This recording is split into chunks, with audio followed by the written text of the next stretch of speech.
Hi friends, welcome to Prema's Kitchen. So இன்னைக்கு என்ன பார்க்க போறேன்னா ரொம்ப நாள் ஒரு 4-5 டேஸ் ஆயிடுச்சு.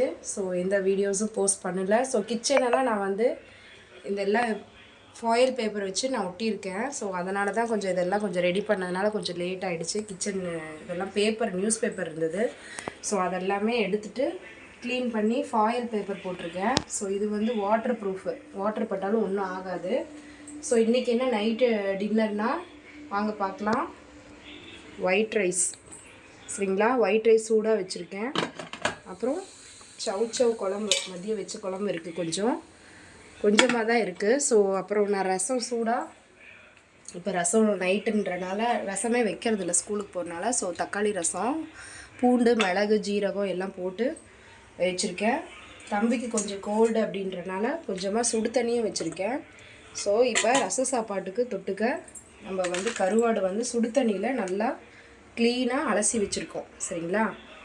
அந்த டஸ்ட்டெல்லாம் மண்ணெல்லாம் இருக்கும். இது வந்து குஞ்சு கருவாடுன்னு சொல்லுவாங்க இதை வந்து.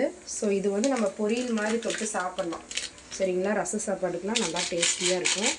ஸோ இது வந்து லைட்டாக சிக்கன் மசாலா கொஞ்சம், வெறும் காஷ்மீரி மிளகாத்தூள் கொஞ்சமாக சால்ட்டு, நிறைய வேண்டாம், கொஞ்சமாக சால்ட் மட்டும். ஏன்னா இதிலே கருவாடில் நார்மலாகவே உப்புத்தன்மை இருக்கும். ஸோ அதனால் லைட்டாக ஒரு பிஞ்ச் மட்டும் நான் போடுறேன்.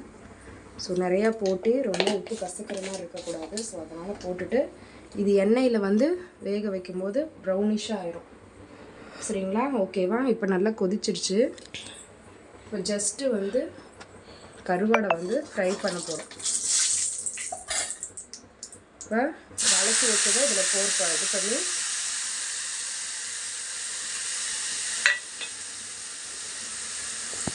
ஜஸ்ட்டு மிக்ஸ் பண்ண போகிறோம்.